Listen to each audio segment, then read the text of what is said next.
¿Qué tal? ¿Cómo está? Le damos la bienvenida a El Explicador de Enrique Ganem y María de Los Ángeles Aranda. Con el paso de los meses, el número de personas que se recupera de COVID-19 afortunadamente crece muy rápidamente.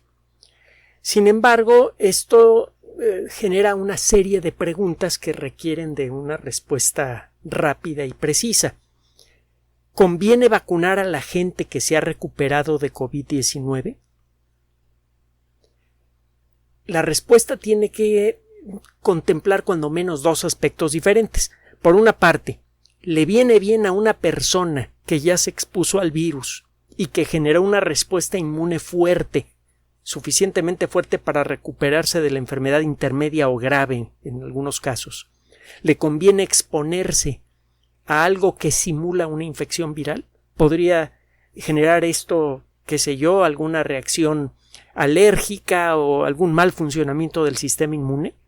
No hay que olvidar que lo que llamamos COVID-19 severo parece ser más bien un mal funcionamiento del sistema inmune, más que un problema del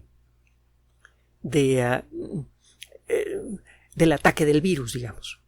Por otro lado, una persona que se recupera de la infección puede volver a enfermar, muchas veces en forma asintomática. Si creemos que una persona que ha experimentado COVID-19 intermedio o severo ha quedado protegida contra la enfermedad, nos arriesgamos a que un número importante de estas personas, muchos millones en el mundo que han experimentado la enfermedad intermedia o incluso severa y se han recuperado, nos arriesgamos a que esta gente se convierta en la fuente de la siguiente pandemia.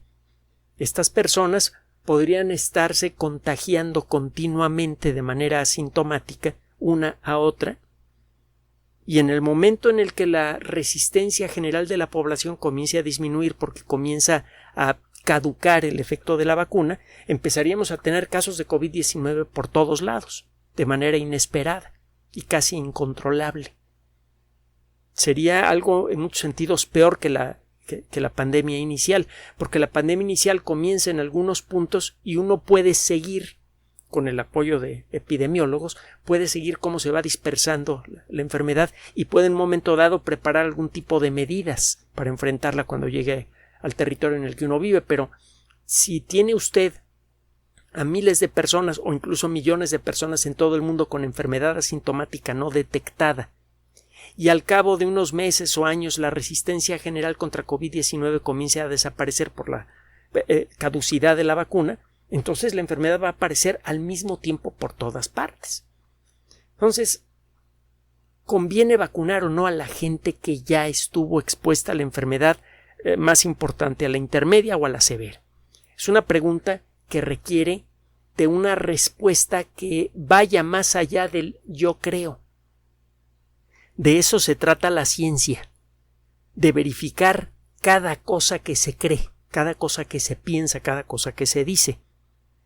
Es por eso que en algunos campos de investigación usted ve a científicos trabajando por todas partes y produciendo miles y miles de trabajos científicos, y usted ve que el avance en el conocimiento general de esa área en particular a veces es muy lento.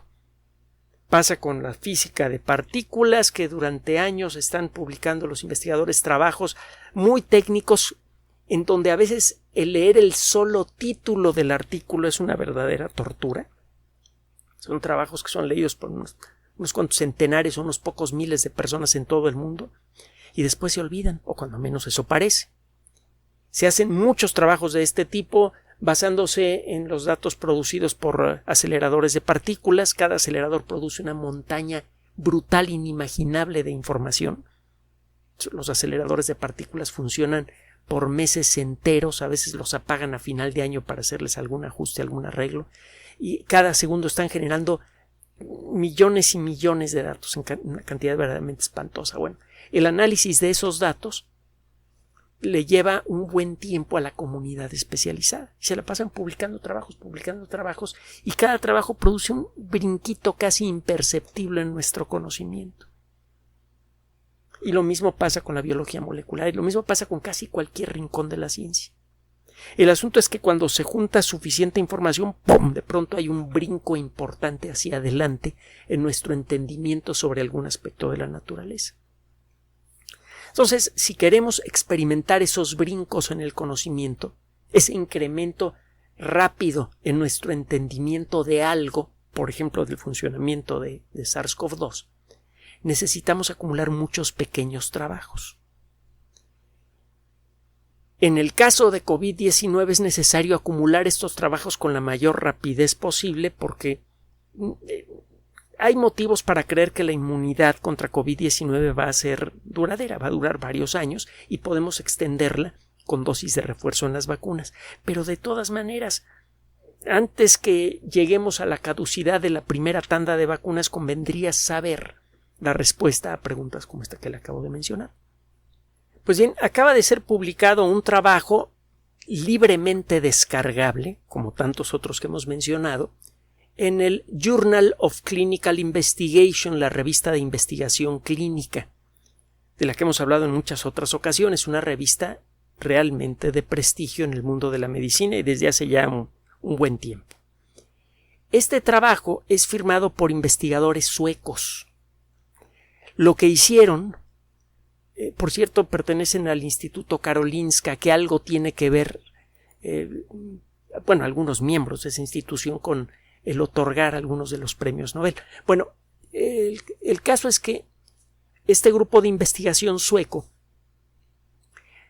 reclutó a un grupo de 147 pacientes entre marzo y mayo de 2020 que se habían infectado por COVID-19 y que tenían la enfermedad intermedia o incluso desarrollaron una enfermedad severa, grave. Llevaron un seguimiento cercano de sus niveles de anticuerpos y de otros factores que se pueden medir en la sangre y tomando otro tipo de muestras a lo largo de 8 meses después de la infección. En 20 de estos pacientes también fue posible estudiar niveles de anticuerpos después de haberse vacunado con AstraZeneca, Pfizer, BioNTech o Moderna. Probablemente las 3 vacunas más aplicadas hasta este momento, si no en todo el mundo, cuando menos sí en Europa y en los Estados Unidos. Lo que hicieron fue comparar los resultados de este estudio con un grupo similar que no se había contagiado. Ninguna de las personas del grupo de comparación, de lo que se llama el grupo de control, ha experimentado COVID-19. Los resultados son muy claros. La gente que tuvo COVID-19 severo, las personas que tuvieron los casos más severos, al final de la infección, cuando afortunadamente se recuperaron, tenían niveles de anticuerpo muy altos, más altos que los niveles de anticuerpo, es decir, que la concentración, que el número de moléculas de anticuerpos contra COVID-19 por mililitro de sangre era mayor que en el caso de las personas que habían experimentado la enfermedad ligera, que es de esperarse.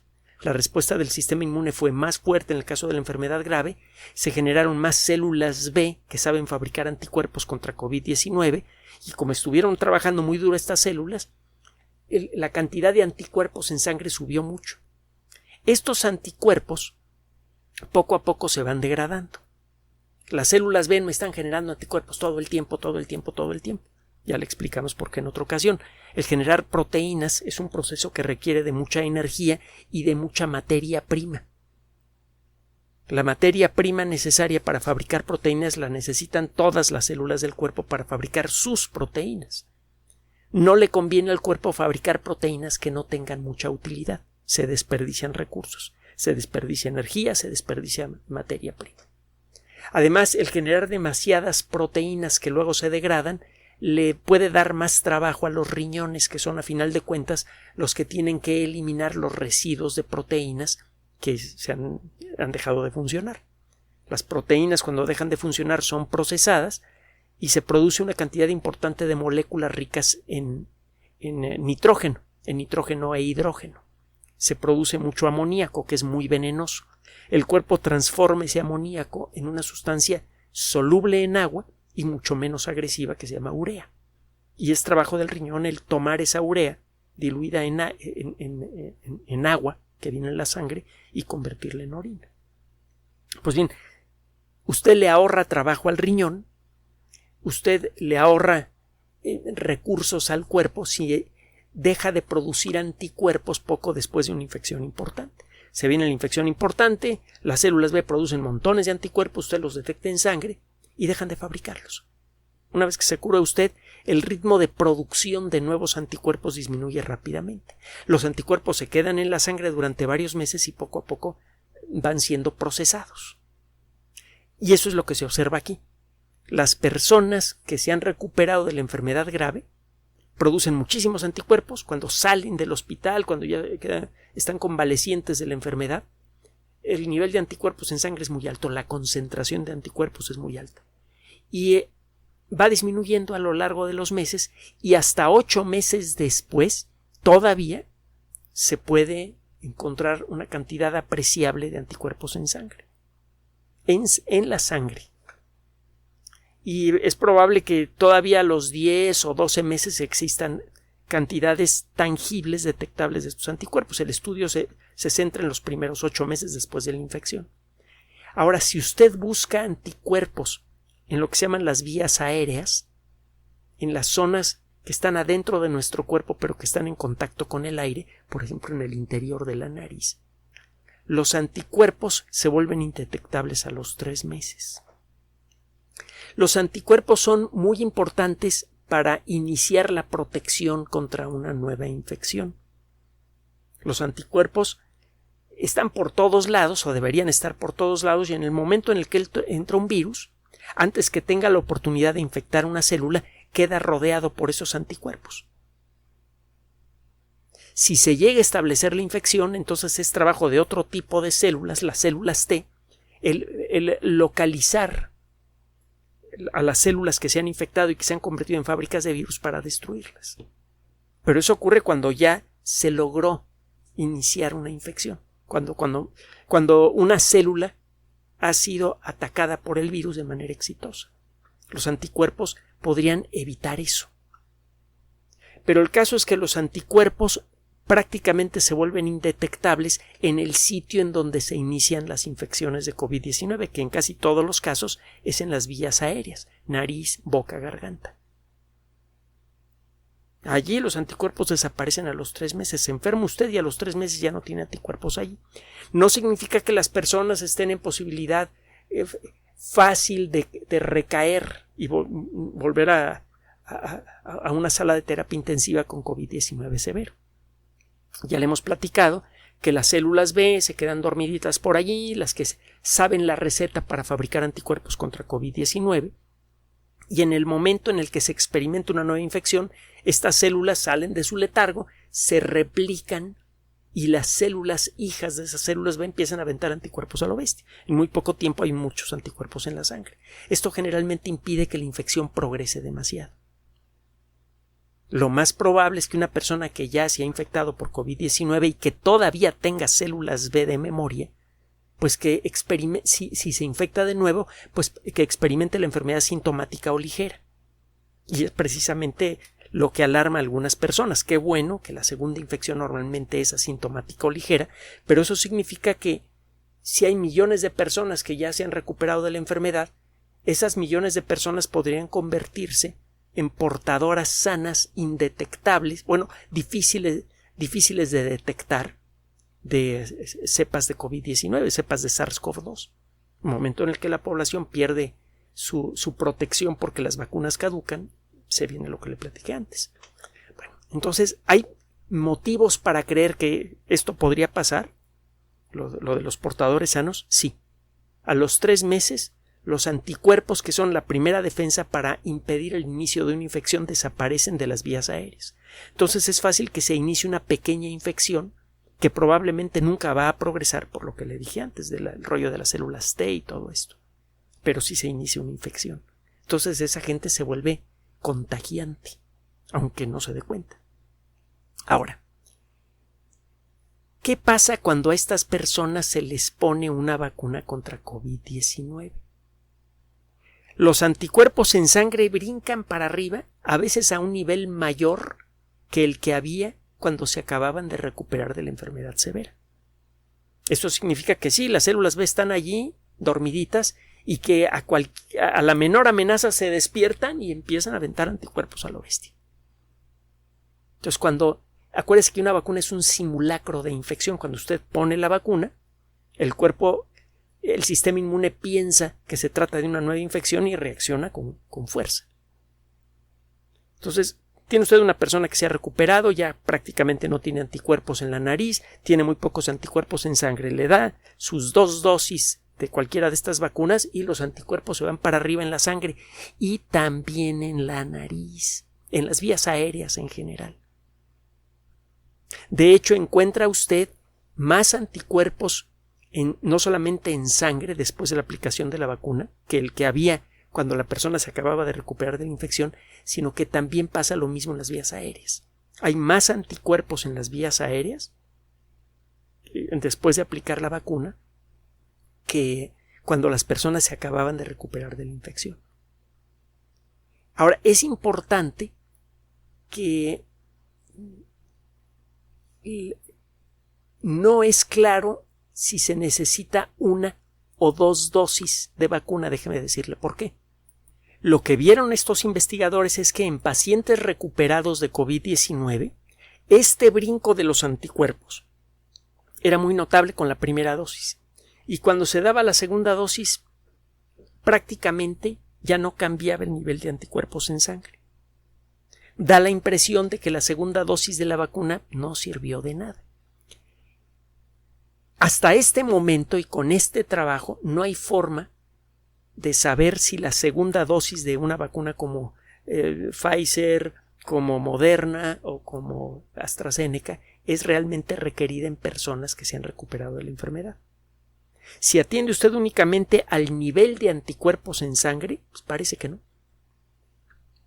El nivel alto de anticuerpos se consigue con la primera dosis. A lo mejor se podría uno ahorrar la segunda dosis.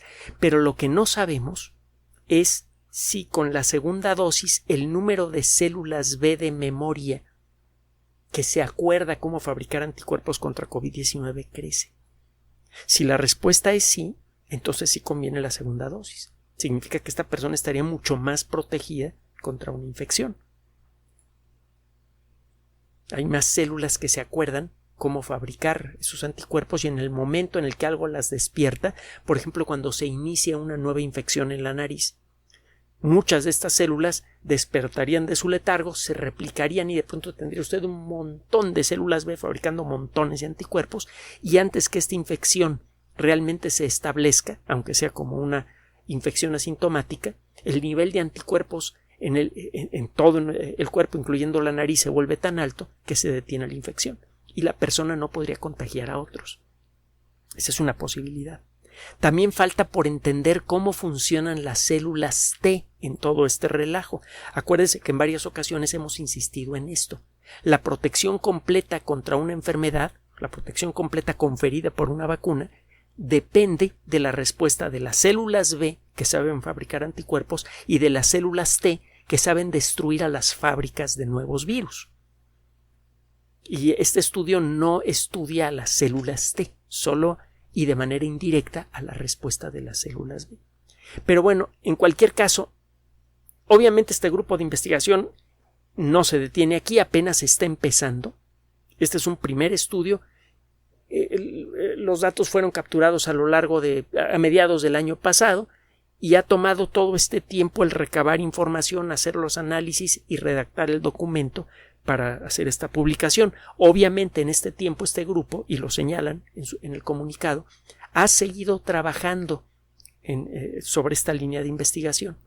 Es decir, ya sabemos que sí conviene dar cuando menos una primera dosis de una vacuna de 2 dosis como estas a personas que se han recuperado de COVID-19 porque realmente estimula la producción de anticuerpos en una cantidad importante.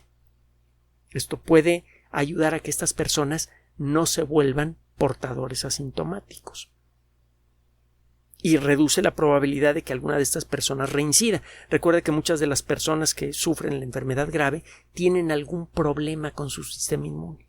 por obesidad, por diabetes. En estos casos usted puede tener un mal funcionamiento del sistema inmune y eso es lo que se ve en las estadísticas de COVID-19 severo. Entonces, si una persona ya cayó en la enfermedad grave y tiene alguna de estas cuestiones, pues hay que mejor protegerla, aunque sea redundante. Estas personas ya saben cómo combatir COVID-19, pero ponles la vacuna porque es gente que a lo mejor tiene un sistema inmune que no es tan bueno como el tuyo. Eso por un lado. Por otro lado, queremos evitar las infecciones asintomáticas, por lo que le comentaba antes. Entonces, la primera conclusión de estos investigadores es sí conviene dar la vacuna. No sabemos todavía si conviene dar 2 dosis o no, o cuál de las vacunas pudiera tener mejores resultados en términos generales para personas que se han recuperado. A lo mejor para gente que no se ha enfermado conviene un cierto tipo de vacunas, por inventarme algo, a las de ARN mensajero, y las personas que ya se recuperaron a lo mejor responden mejor a las vacunas que están hechas con virus modificados. No lo sabemos y queremos saberlo.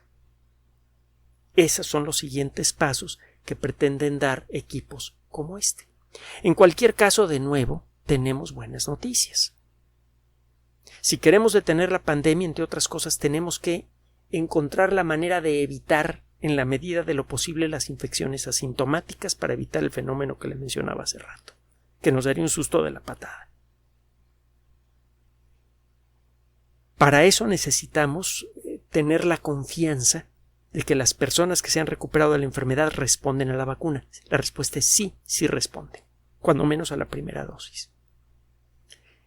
Esto significa que por un lado se le puede dar protección adicional a la gente que se ha recuperado, que le digo que ya son varios millones, afortunadamente, muchos millones, y el número afortunadamente sigue creciendo.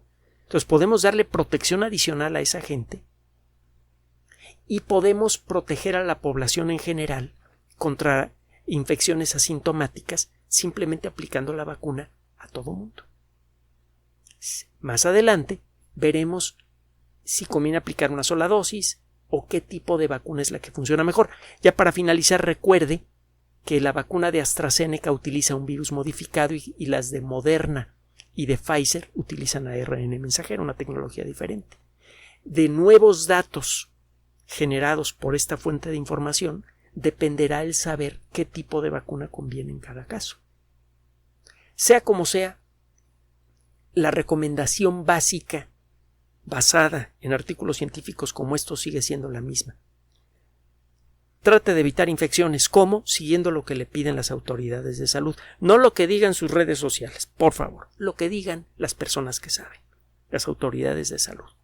Sana distancia, uso de mascarilla, ya lo sabe. Y por favor, vacúnese. Las vacunas son efectivas no solamente para evitar la infección, sino que tienen además otros usos como los que le acabamos de presentar en esta ocasión. Gracias por su atención. Además de nuestro sitio electrónico www.alexplicador.net, por sugerencia suya tenemos abierto un espacio en Patreon, El Explicador Enrique Ganem, y en PayPal, elexplicadorpatrocinio@gmail.com, por los que gracias a su apoyo sostenemos este espacio. Puede usted descargar gratuitamente estos audios en formato MP3 en Spotify y en iTunes como El Explicador sitio oficial y en SoundCloud como El Explicador, y con formato de video en YouTube en El Explicador sitio oficial.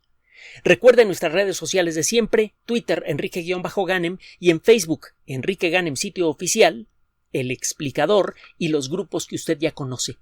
Finalmente, El Explicador siempre somos María de Los Ángeles Aranda y Enrique Ganem. Gracias.